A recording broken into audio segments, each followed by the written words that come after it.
And we're going to start. And yes, we are now muting everyone, so please stay muted for now.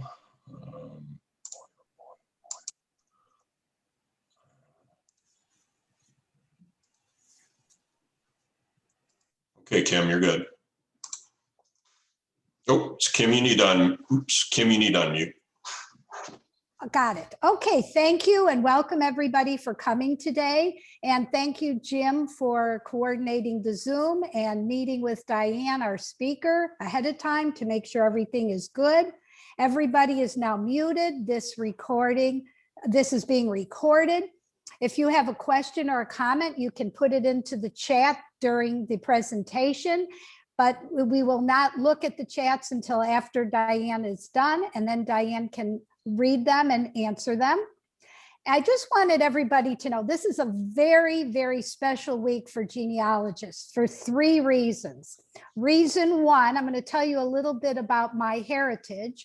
You can upload your DNA from Ancestry, 23andMe, and Family Tree DNA to MyHeritage. It's always free to upload your DNA to MyHeritage, and it allows you to receive DNA matches, and it allows you to contact them.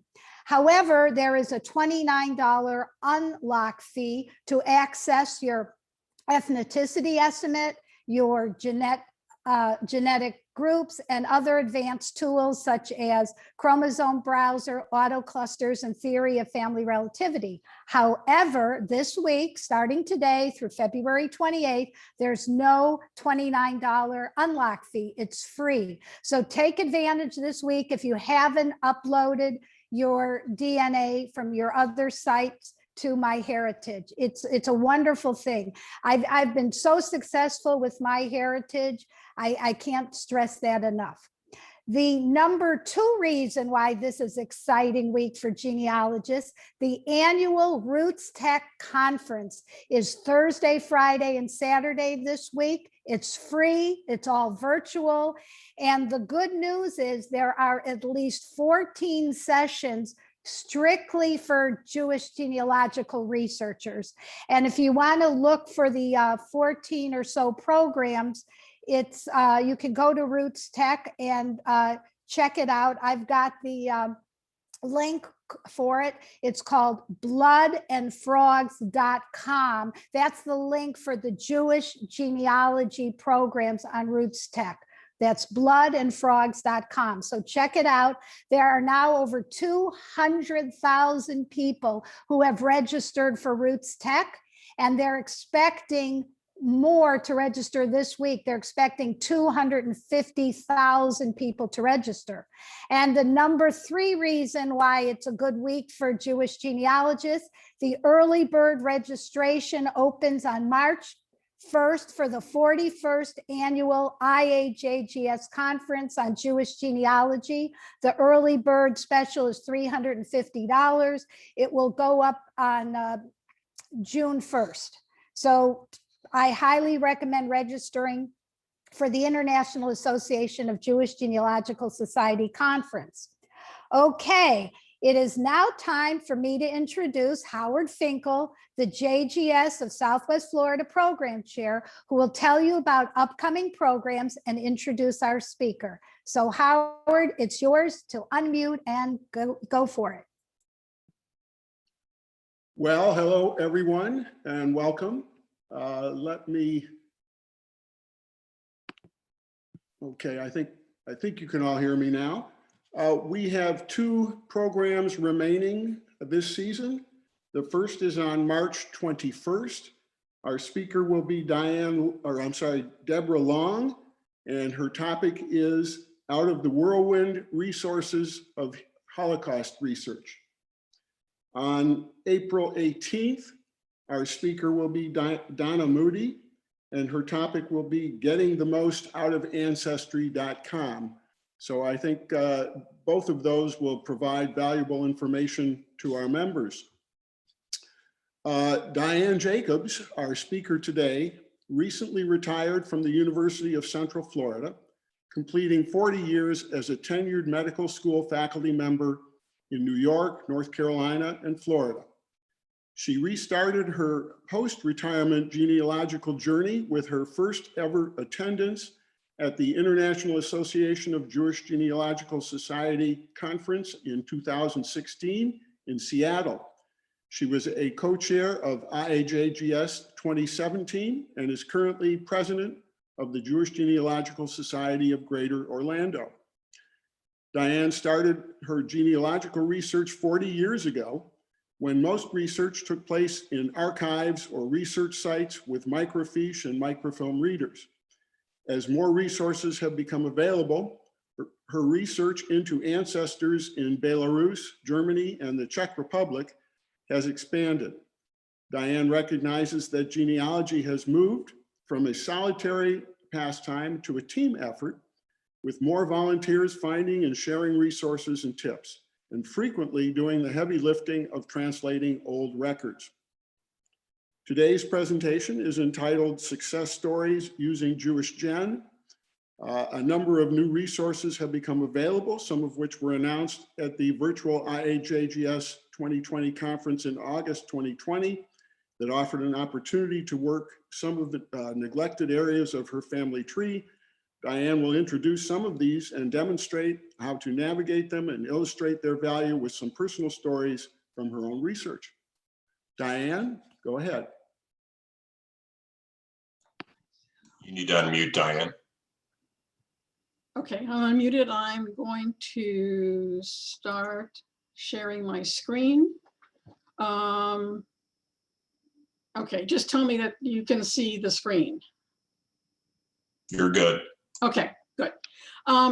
Okay, so because we've essentially been on lockdown for the last year, I think many of us have taken the opportunity to go back and do some more research on our family trees.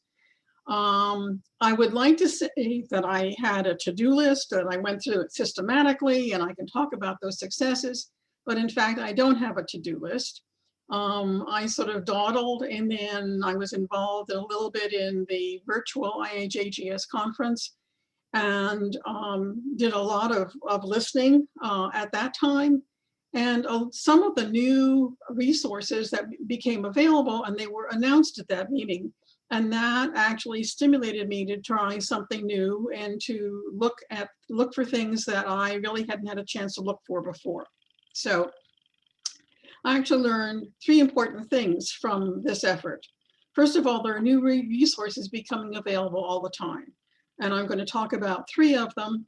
A collection of records from Krakow, the Arlson Archives, and the USC Shoah Foundation interviews of survivors. And I've learned things from each one of these, and I'll go through that with you. And then it was a chance to look back at some resources that I already had. One set of old resources gave me really new information that was hidden in plain sight that I simply hadn't paid attention to. So there's a message there that go back and look at some of the other things you have in case you haven't gleaned all the information. And then genealogy is really these days a contact sport, which is how I like to describe it. It is really no longer just sitting in a corner in archives and doing things for yourself, because everybody can contribute to your success. Excuse me, Diane, I don't know if you're aware of it, but we are seeing only your desktop at this point. Oh, okay. So you might have to unshare and then reshare the screen. Thank you. Make sure you got your desktop again. It's still the desktop. Okay. Yeah, make sure you actually have to click on the window. You should see a pop-up with all your windows that are available that you currently have. Okay, I have to go find that. You're right. Unshare. Okay, stop share. And then share screen, and then you should see. I didn't get a pop-up. I remember having seen that before. Okay, so I'll do something. I'll just do that. There you go. Now we got it. The reason I do that is that I have 2 monitors. And so if I talk to the wrong one, okay. Okay, so these are the three things that I learned that I already discussed. So are we now are all back on the same share screen? Yeah, you might want to maximize that window. It looks like the PowerPoint window is not maximized. It's not PowerPoint, it's a PDF. Whatever it is. Okay. And if I maximize it, you get a lot of other junk. Okay. So, All right. okay, so, Great. so these are the new resources I'm going to be talking about. Yeah, it's not a perfect thing, but it's better than when you use PowerPoint, it takes over the whole screen and I can't do the links that I want to do. So these are the new resources that were announced at IHAGS. I will have, there are links and I have a handout later that will actually give you the links. So this is the Krakow collection. There are a lot of vital records from Krakow, Poland that were collected and transcribed and compiled by Professor Dan Hirschberg. Many of them have been now digitized and uploaded. Most of them are, not all of them have been uploaded. So this is a work in progress. Not all of them have the original images of the original records. Some of them do. And if you go to his website, you can get some of them if you really want to look at the original records. So why did I look at this? Well, my late husband was born in Berlin. He lived in Toronto and the US and he died in Florida. His father, I knew from just discussions about his family, was born in Krakow and lived in Berlin, and he the whole family left in 1939. What I learned from from my sister-in-law actually, who had done some more research, was Mike's grandfather, Joel Schreibman, was assumed to have been born in Krakow, but he lived in Berlin. We didn't know where he was married. We knew his wife's name. We didn't know where he was married in Krakow or Berlin. So I decided to see if there was any information available there. And there are two ways to do this, either by going to the vital records for Krakow, Poland, or the unified search in JewishGen, and I'll show you what each one looks like. So when you click on that record, you get the vital records from Krakow, Poland. It describes the data source. For those of you who really want to know the background, and you can search the All Poland database from there. So this just gives you Poland. So I've done this before, so some of the names are still in there. I put in the name. I wanted to look specifically in Krakow, so I use that for a choice. And I get a very small number, which is great. So I don't have multiple records to look for. So the Krakow vital records are the new ones that are there. And I decided I would look there because I looked at some of the others. And lo and behold, I get a record of the marriage. The wife's name is correct. I get additional information. I get another generation back. I get the groom's father and mother. I get the bride's father and mother. And I get the comments, so I actually know the shtetls in Poland where these two individuals were from. So just from looking for a marriage record, I get a lot more information. So if I went to JewishGen and did the same thing, I would get pretty much the same thing. So you have to make more choices.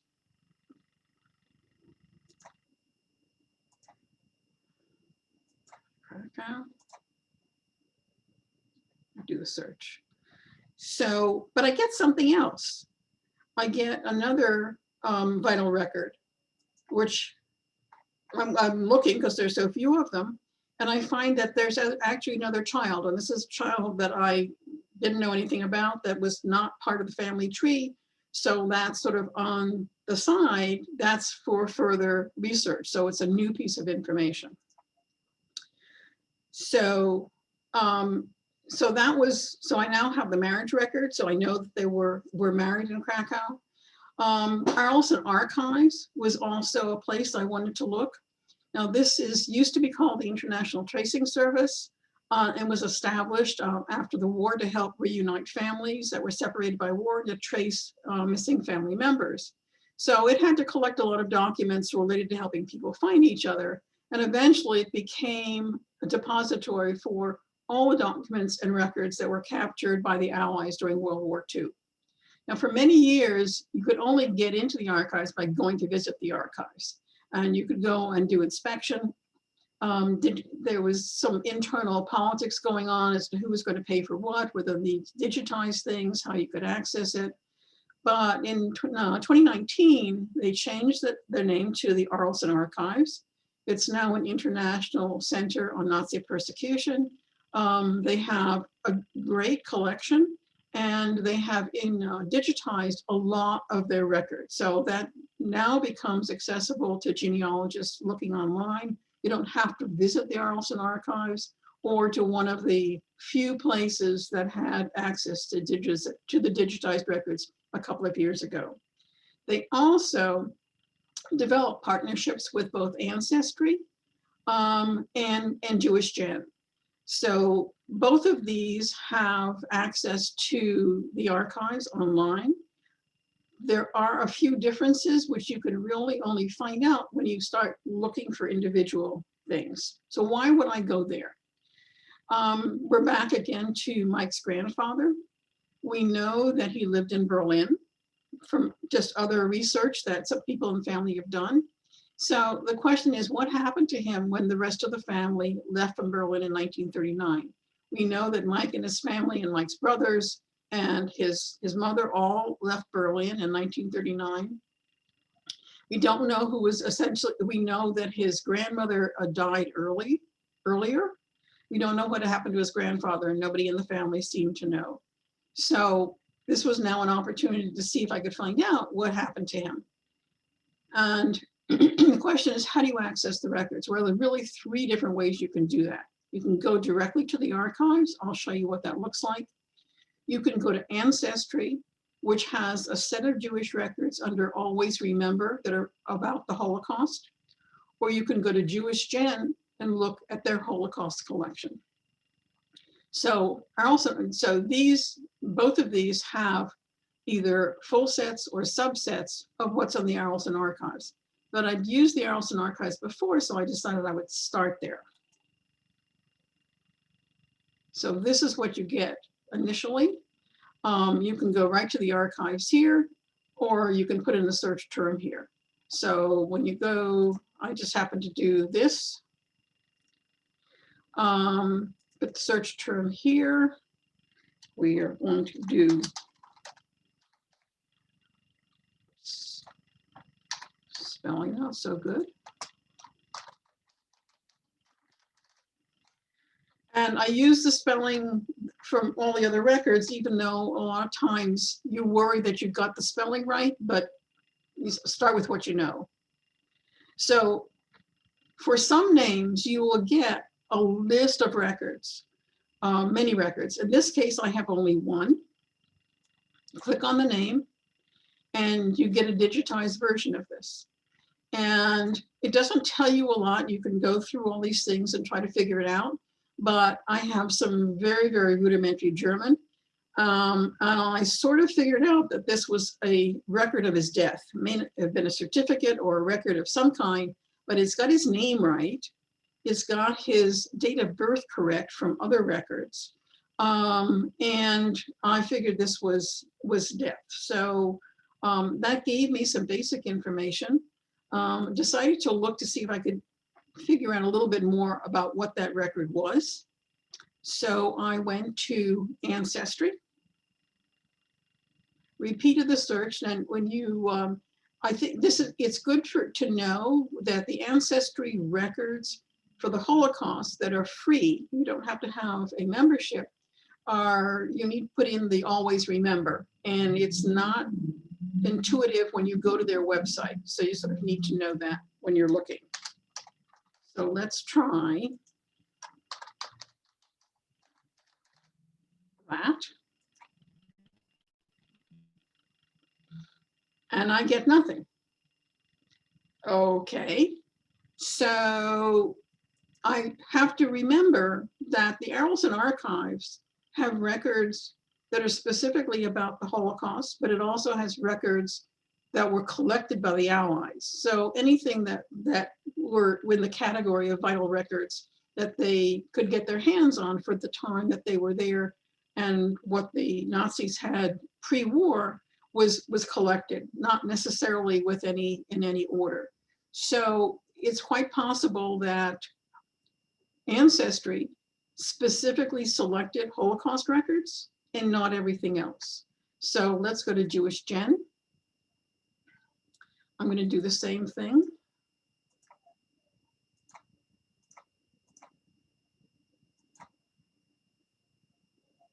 And it turns out that JewishGen is not so limited, because right here is the description of the file that I found in the Arlington Archives. I'm not going to try to read the German, but they're records of the Jews in Germany. And I go to that record, and it's Joel Schreibman. It's the record of his death, the date that he died in 1941. It matches his name, the date he was born, and the place that he was born, which I got from another record. The fact that he died 2 years after the family left. The fact that he died in Berlin implies that he was not sent to a concentration camp or any other places that the Nazis used. He apparently died in Berlin maybe before a lot of things happened. But that was a piece of information that we essentially didn't have before. And that's a good way to find, to continue by using all the records to find another piece of information. Okay, so I'm continuing to look for information on him. I think I've probably reached the end of that. So let me go to the Shoah Foundation interviews of survivors. I'm sure most of you know that this was an institute founded in 1994 by Steven Spielberg to preserve interviews with survivors of the Holocaust and other witnesses of the Holocaust. And it's also been evolved into collecting testimonies of survivors of a variety of other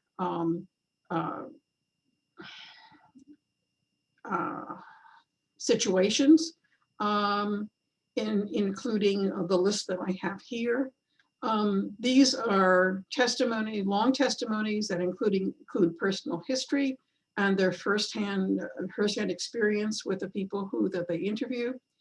They have many videos from survivors and witnesses of the Holocaust and other genocides.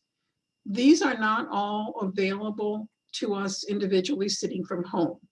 They're viewable in a variety of institutions around the world. I think they're viewable. There's one place in Florida, one of the museums, that allows access to all the videos. But there's been a movement sort of in the background to make some of this information available to genealogists. So they have recently indexed the biographical data, and they've partnered with Ancestry and JewishGen to make the database of that data available to researchers. So I thought I would try. So for those of you who want to see a bit more, this is a link to the announcement of the unlocking of this for researchers. So the question is, how could it help me? My husband had a cousin who survived the Holocaust that I met a number of years ago.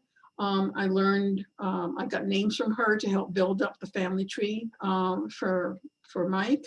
And I knew that many in our family did not survive the Holocaust. At that time, when I interviewed her, when I talked to her, I didn't know all the questions to ask. And she has since died.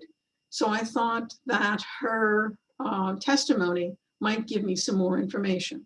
So I wanted to try, since it was available in 2 different places, to see what the differences were. So again, Ancestry has it with the Always Remember.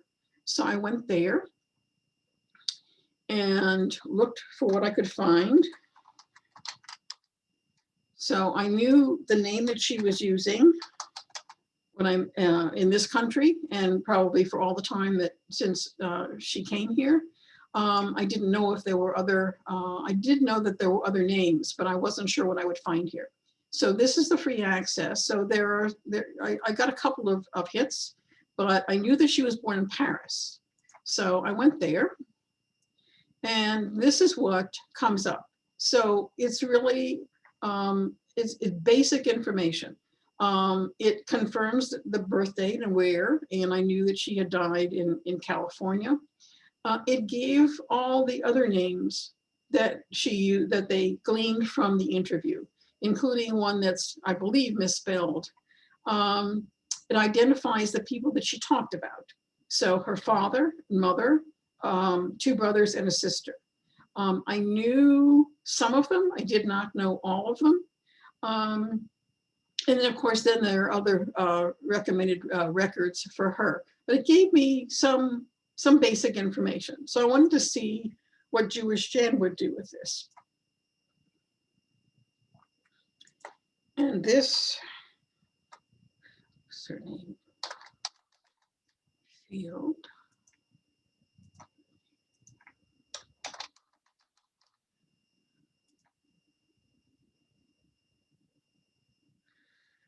Only one. Okay, so when you come to this, if you click on the description, it will tell you about the database. If you click on the records, it will give you the list of the people that are in the database. So these are not people that I'm interested in. I'm sure there's a connection someplace, but doesn't seem to be a connection for me. So there are 2 possibilities. One is the testimony link and one is the full record link. So the testimony link actually goes to her testimony. Now I can't play the whole thing, but I can see pieces of it. This is what you get when you go to the Shoah Foundation. It does give you a map, it gives you a picture of her. It gives you some basic information about, I guess it's the metadata that's in there, but it doesn't tell me very much. So, whoops, I didn't need to do that. I'm sorry. I want to go back.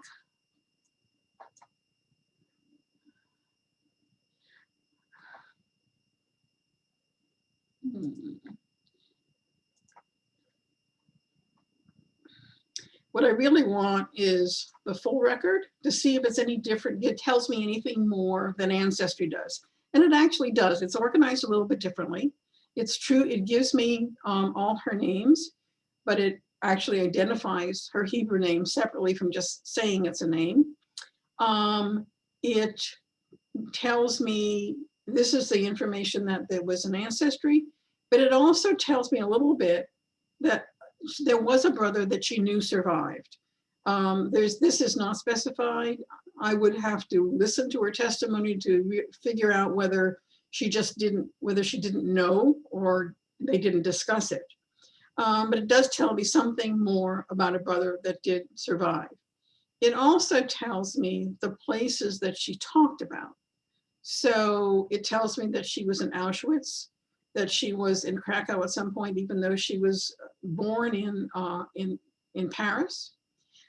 Tells me about a concentration camp that she was in, and tells me that she was in Prague at some point. I don't know how these all fit together in a timeline, because they're listed alphabetically. So it does give me a little bit more information, and it tells me that when I get a chance, I would really like to listen to her testimony and understand the entire story. All these are going to be different for any one individual. So if you start looking for a family member in the Shoah Foundation website, you may find different things depending on how the interview went, how much people remembered, and a lot of other variables. But it's very useful.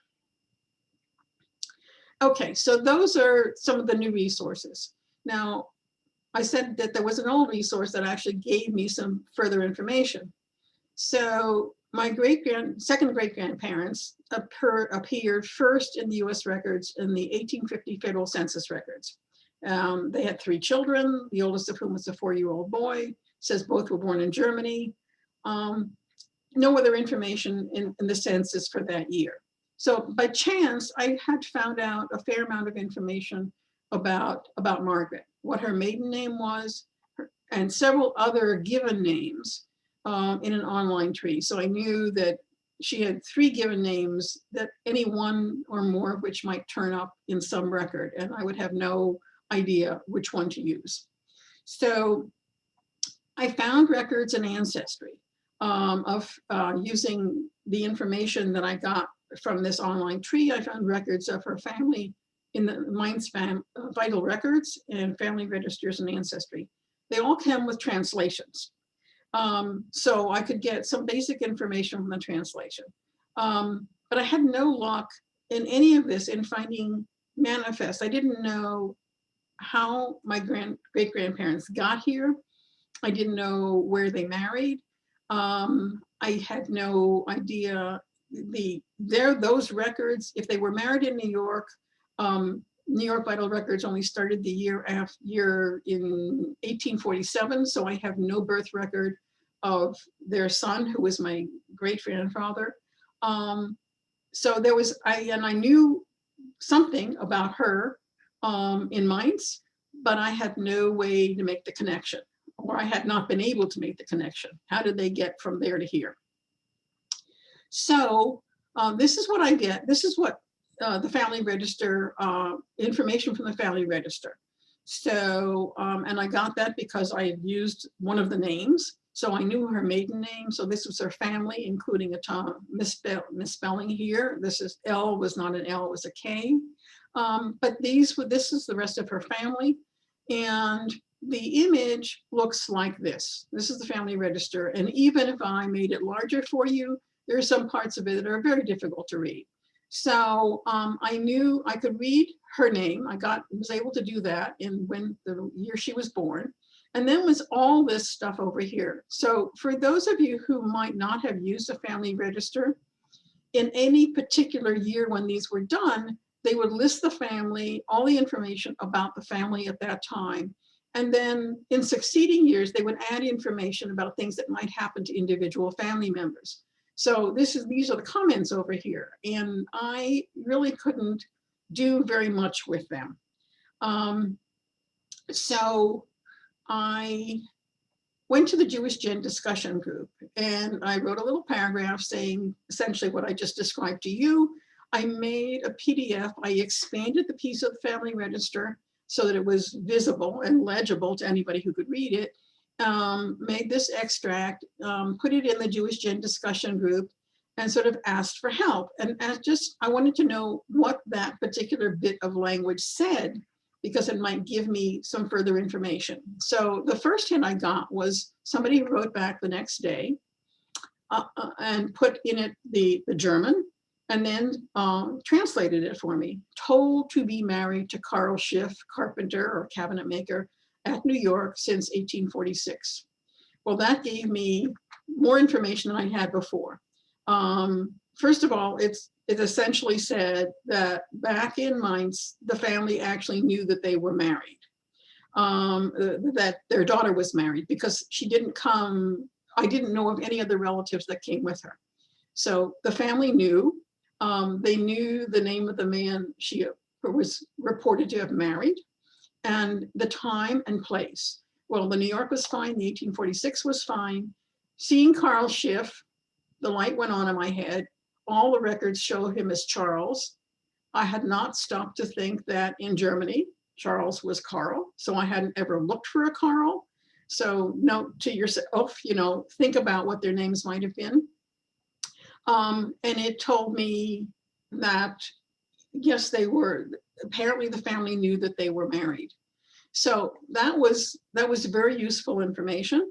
But what that also allowed me to do was to go back and look for a manifest for Carl Schiff instead of Charles, because I'd been completely unsuccessful with Charles. And it was very easy to find. This is a piece, this is a snapshot of the manifest. And it turns out that Judith, because that was the name she used in Germany, was traveling as his wife, which was not necessarily obvious.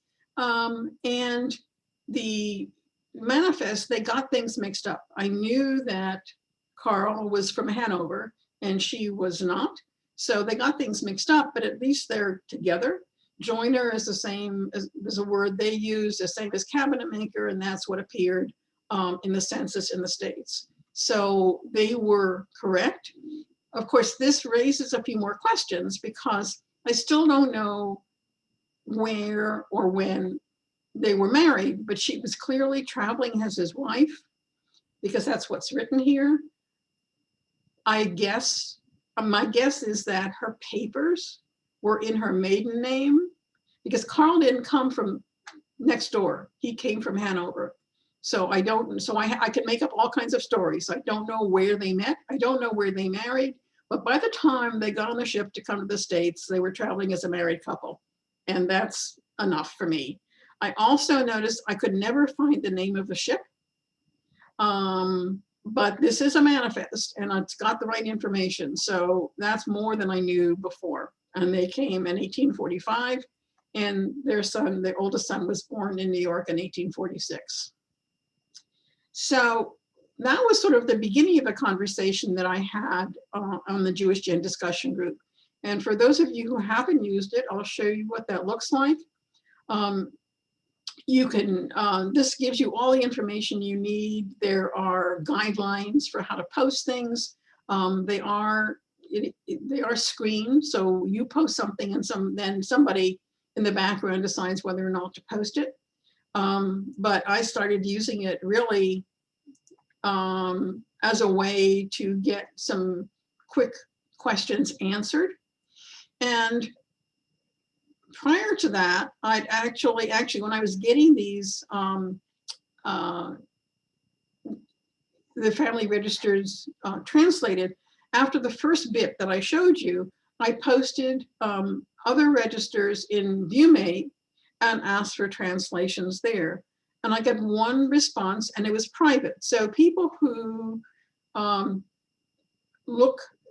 who monitor, actually, who just scan the discussion list on a regular basis and are prepared to answer questions, they can respond to the whole group if it's of general interest, or they can respond to you individually. They want to give you specific information that might not be of interest to the entire group. So I got this private email and it was one translation. It was the 811, so it was this one. And it was actually the death record of my second great grandmother's mother. But it's not just the death record, as in the case in many cases for these records, it gives all the family information. So it's the sons who came to report her death. It says what her maiden name was, where she was from, where she was born, where she lived, what her husband's name was, and the fact that she was a widow, and her parents' names. And so I get 2 more generations back. But what really got my attention was the fact that I have this sentence here. In case you need some more information about the Breckenheim branch of the family, let me know. I am one of the authors of the book, Jewish Families in Breckenheim and Deckenheim. So we had some correspondence back and forth. I wondered if the book was available. He said it wasn't, but he sent me scans of all the pages of the book related to my family. So this is the frontispiece, and it's a name, of course, that, you know, I go back, it goes back so many generations, it's not even sort of on my list of the families to look for. But all these pages here are specific descriptions of all the information for the individual families.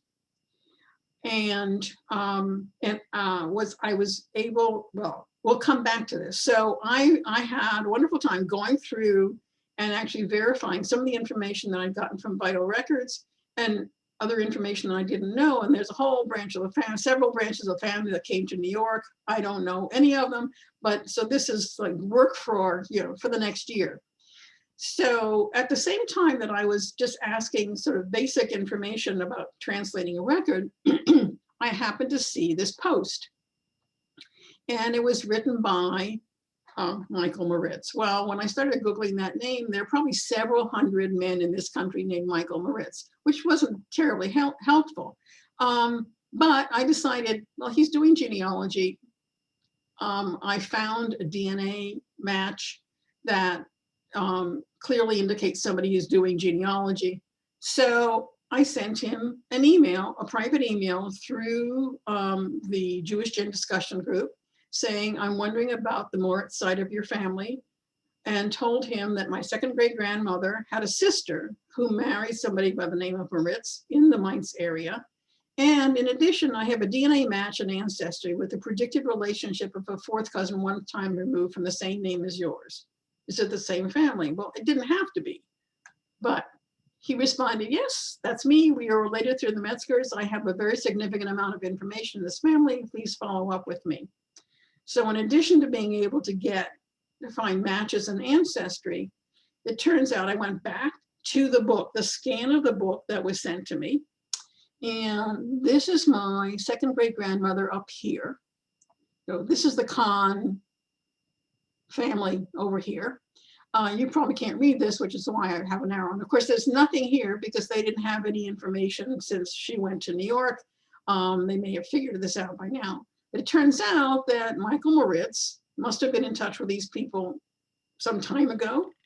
And he appears here because this is my second great grandmother's sister, Regina, and the rest of her family here. So I sort of closed the loop on that. I found him through a DNA match, but also through the JewishGen discussion group. And I now have a whole new family to explore. So just being stimulated by a few records and the JewishGen discussion group, I now have documented all the way back to my fourth great grandfather in 1736. And because of some records for him that I haven't had a chance to explore yet, there are two more generations back, which I still need to do some more research on from somebody else's tree. But these are now pretty well documented. And going back to 1675 feels kind of good. So that's what I did. that was my summer activity using JewishGen and some of the new resources that are available. So I'll leave this up in case. And where is the chat? I guess I can stop sharing and then just gonna go from there. Do this.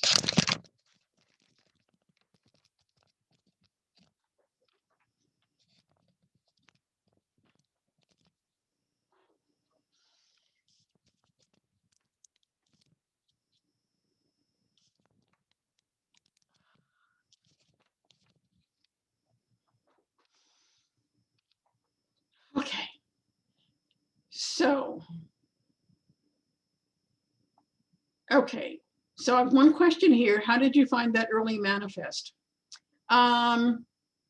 Probably from Ancestry. I didn't do anything special. So I probably would have looked in Ancestry. The key there was simply using the right name. I've been looking for Charles Schiff for a very long time and didn't really find much that was useful. I tried a whole variety of things without success because I really have nothing, I don't know anything about his history other than that he came from Hanover. So by switching to using the right name, I probably went to Ancestry.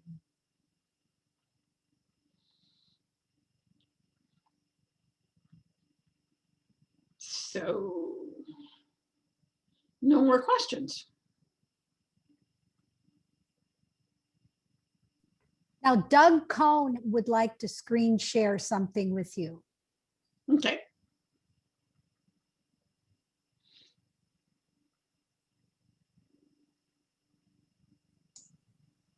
And Doug, you'll need to unmute also.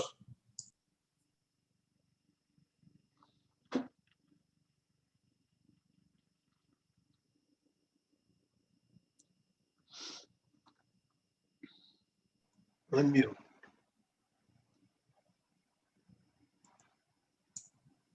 We were talking about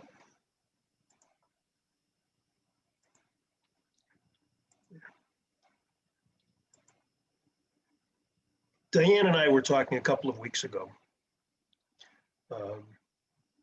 And talking about success stories. And she thought that you might enjoy hearing my JewishGen success story. One of JewishGen's facilities is the JewishGen Family Finder, in which you get to list a town, an ancestral town, and an ancestral name. And then somebody can search by town and look at all the names. And this is kind of what it looks like. So I listed my Blum and Blumen family on Family Finder 20 plus years ago. And once I listed it, I sat back and waited for the cards and letters to come and didn't hear from anybody. But one of the things that Kim has told us is when you put stuff out there, it stays out for a long time. And I went back and looked at Family Finder every year or so. And one time when I was looking at Family Finder for Sherpits, I found this listing for Kosh. Well, now I hadn't listed Kosh, but when I found this, I clicked here to contact Madeline Kosh Palmo, whoever she might have been. And I said to her, my great-grandfather, Israel Blumen, moved to Sherpits in the 1850s to marry a widow named Dina Mirli Kosh. And he married her. And a few years later, she died quite young, leaving him with either 2 or 3 young children. So what's a widower to do with 2 or 3 young children? Who can best raise these motherless children? Her sister, her younger sister. So great-grandpa Israel Blumen then married, just less than 3 months after Dina died, he married the younger sister, whose name was Hannah Leah Kosh. And they were the daughters, I wrote in my email to Madeline, they were the daughters of Benjamin, Jacob, and Gittel Kosh. Folks, remember that name, that name, Benjamin, Jacob, and Gittel Kosh. So I sent that off to Madeline and said, does any of this sound familiar to you? The next day she wrote back, no, I never heard of any of those names.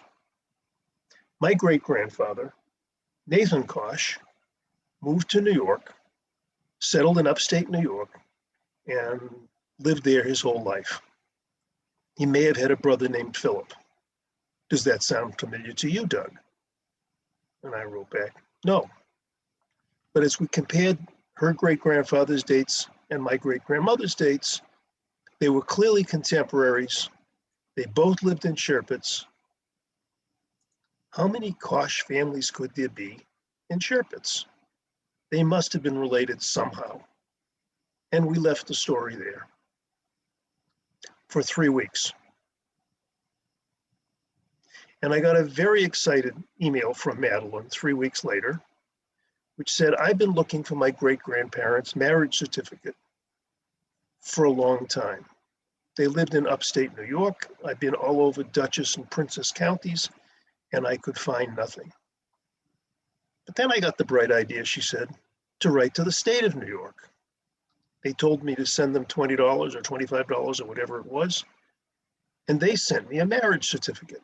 My great-grandparents were married in Manhattan, although they lived in upstate New York their whole lives. So here's the marriage certificate. And look at her great-grandfather's parents' names: Benjamin Jacob and Gittel Kosh. So now we know how her great-grandfather and my great-grandmother are related. They have the same parents, they're brother and sister, which makes her my third cousin. Madeline came to Boston a year or so later. We had lunch. She's a lovely woman. We put together this little piece of a tree showing my great-grandfather Israel Blumen and his two wives, who are Kosh daughters. And she and I have stayed in touch. We get together every now and then. She came to the IAJGS conference in Cleveland. She lives in Columbus. She came to Cleveland in 2019, and we spent some time together and had a very nice time. And there's my cousin Madeline. And I found her. It's a JewishGen success story.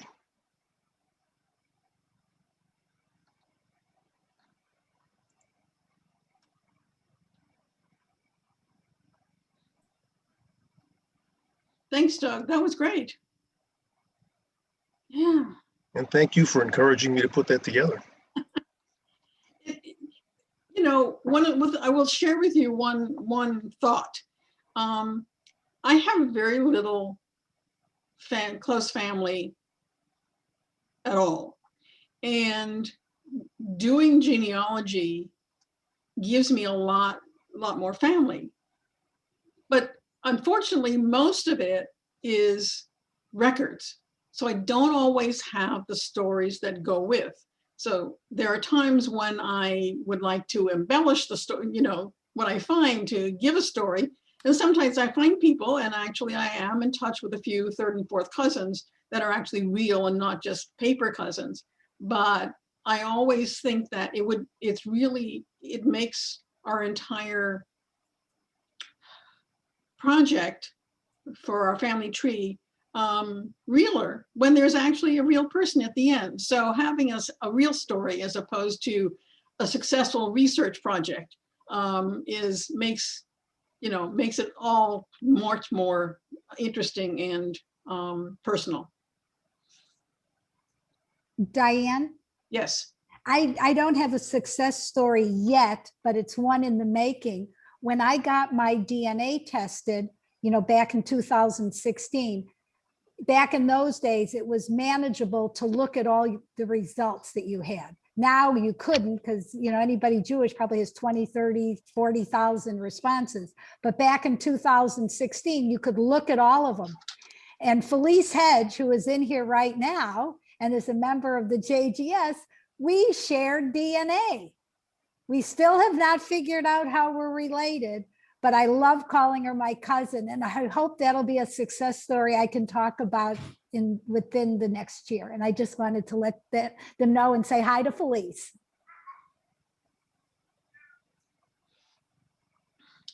Diane, I've got a resource I can share. I know you mentioned that you at one point needed a German translation, and you were fortunate to have somebody on one of the bulletin boards that volunteered to do it.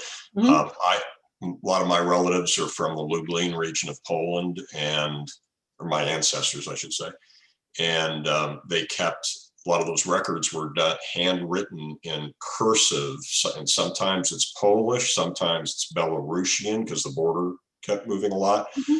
And there is an organization called the American Translators Association. I don't know if people are familiar with it. I've used it I used to be in international trade, so I used it for years for business. Mm-hmm. But I was recently very impressed by the fact that there was one particular cursive document. I wasn't even sure what language it was written in. And I think gentleman charged me maybe $50 or something like that, and got every word exactly right, and did it very quickly.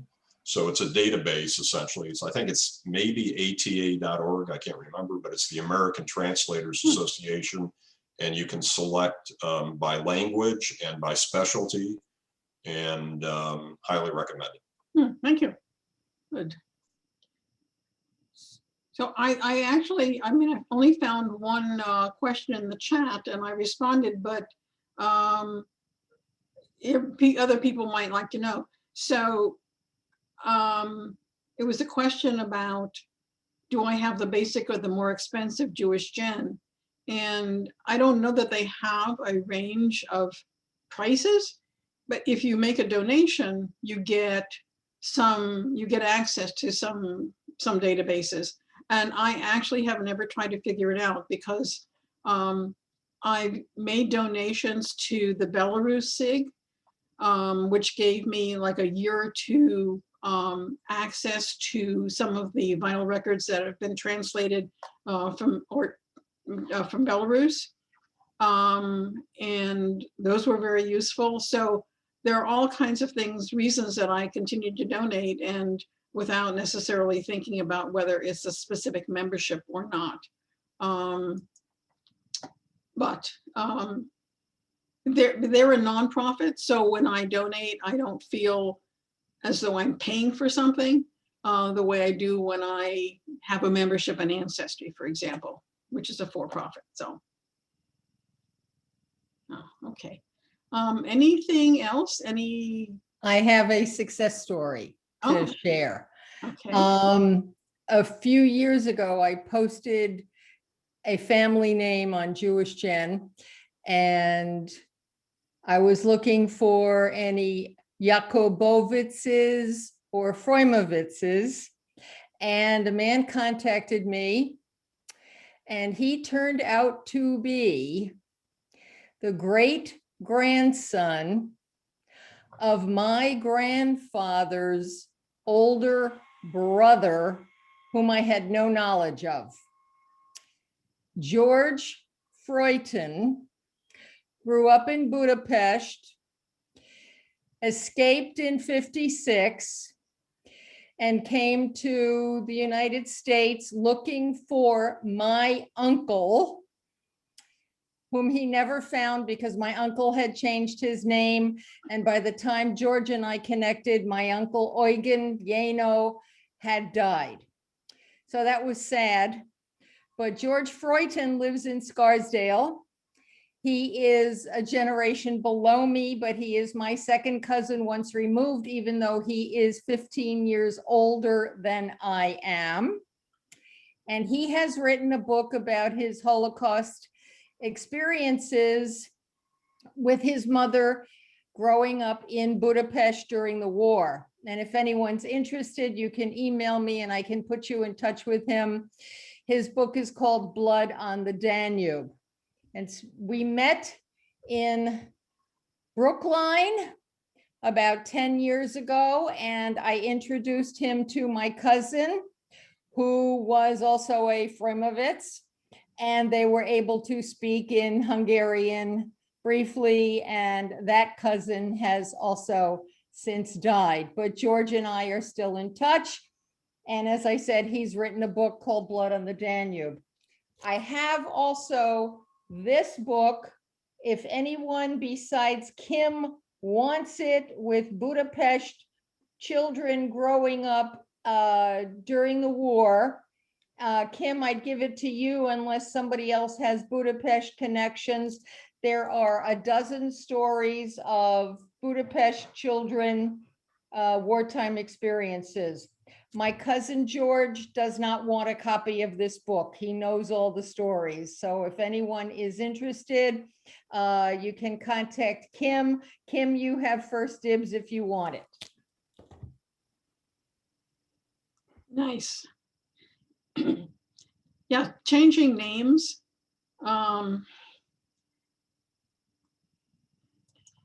It's everybody's bugaboo. And if you don't think about it while you're searching, you can go down a lot of rabbit holes looking for the wrong name.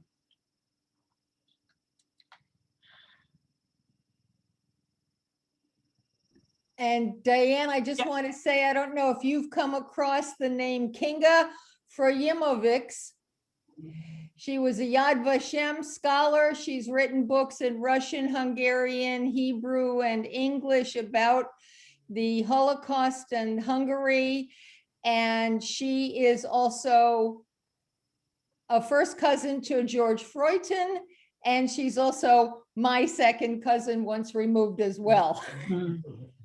So it's a small world. Yes. Yes. Okay. I did send a handout to Jim, no, Howard, with the it's some of the slides that have the links to all the resources, and so Howard will get it to anybody who wants it. Yes, I have it, and we'll make it available to everyone, as you say, Okay. everyone who wants it. Yeah. Or you might send that to me so I can put it with the recording. I'll put this, I usually put the supporting documents with each recording. Will do. Okay.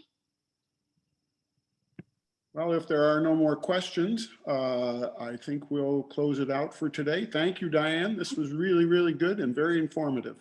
So enjoy. Thank you for the invitation. Uh, Take care, everybody.